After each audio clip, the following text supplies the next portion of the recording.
বাংলাদেশে জামাত ইসলামীকে নিয়ে যে সমালোচনা বিরোধিতা, এটার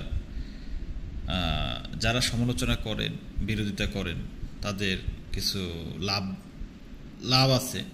আর জামাতের আর শিবিরের বিরোধিতা করাটা খুব সহজ এবং বর্তমানে খুব তাড়াতাড়ি মার্কেট পাওয়া যায়। কেমন, আপনার ধরেন জামাত ইসলাম অথবা শিবিরের যদি বিরোধিতা করেন, তাহলে এক হইছে পতিত আওয়ামী লীগ, জামাতের বিরোধিতা তাদের কাছে ভালো লাগে। আর বর্তমানে আবার বিএনপিরও ভালো লাগে যে জামাতের সমালোচনা, জামাতের বিরোধিতা শুনতে এবং নিজেরাও করতে ভালো লাগে। এটা হচ্ছে রাজনৈতিক দিকটা। আরেকটা হচ্ছে ধর্মীয় দিকটা। আপনার যারা মূলত সুন্নি নামের অন্তরালে ভণ্ডামি করে ঘুরে বেড়ায়, বিভিন্ন মাজার, তারপরে বান্ডারি, এই ধরনের বাউল গান, এ ধরনের কাজে যারা লিপ্ত, তারা হরহামেশা জামাত ইসলামের বিরোধিতা করতে থাকে এবং তাদের মানে মনের খোরাক এবং শুরুই হচ্ছে জামাত বিরোধিতা দিয়ে। কোথাও ওয়াজ হইলে, তারপরে কোথাও গান হইলে এই জামাতের বিরোধিতাটা করতে থাকে। এই ধরনের আলেম এবং শ্রোতা, তাদের উভয়ই একটা মেন্টালিটি নিয়ে তারা মানে জামাতের সমালোচনা অথবা বিরোধিতা করে। আর যারা প্রথম বলছিলাম, যারা রাজনৈতিকভাবে জামাতের বিরোধিতা করে, তাদের কোনো ভিত্তি নাই। তারা যে বিএনপি এবং আওয়ামী লীগ দুই দলের সাথেই বাংলাদেশ জামাত ইসলামী কাজ করেছে, রাজনৈতিক ঐক্য হয়েছে, রাজনৈতিক জোট হয়েছে। তো সেই রাজনৈতিক জোটটা একটা বিশেষ মানে প্রেক্ষাপটে হয়েছে, সেটাও একটা ভিন্ন বিষয়। তো বিরোধিতাটা কখন হয়? যখন এই যে 5ই আগস্টের পরে আপনার যখন বিএনপির কিছু কাজ জামাত সমালোচনা করে, তখন থেকেই জামাতের বিরুদ্ধে সমালোচনা শুরু হয়। আর আওয়ামী লীগ ওই যে 1996 সনে নির্বাচন কেন্দ্রিক যেই ব্যাপার ছিল, সেটাতে যখন আওয়ামী লীগের সাথে জামাতের মানে প্রথমত একটা ঐক্যবদ্ধ আন্দোলন হয়েছিল, যুগপৎ আন্দোলন রাজপথে। তারপরে যখন আবার আওয়ামী লীগ থেকে সরে দাঁড়ায়, মানে এই সরে দাঁড়ানোর কারণে জামাতের বিরোধিতাটা বাড়তে থাকে। এটা হচ্ছে মানে রাজনৈতিক দিকের বিরোধিতার কারণটা।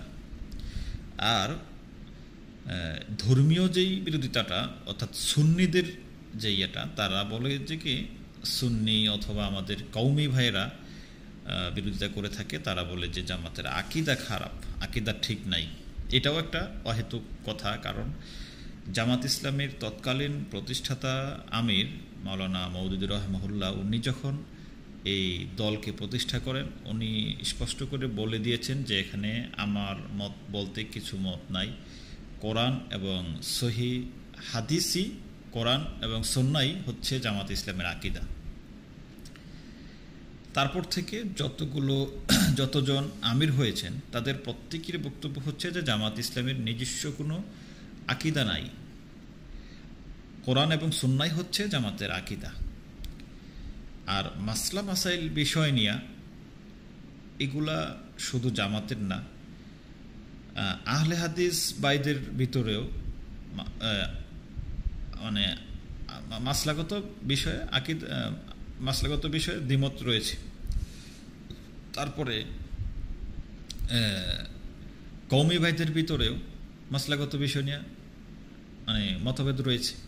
যে সুন্নি, মূল স্পিরিটের সুন্নি, যেটা আমি চট্টগ্রামে দেখছি, মানে তাদেরও আমলের মধ্যে মতামত দেখা যায়, তাতে কোনো সমস্যা নাই।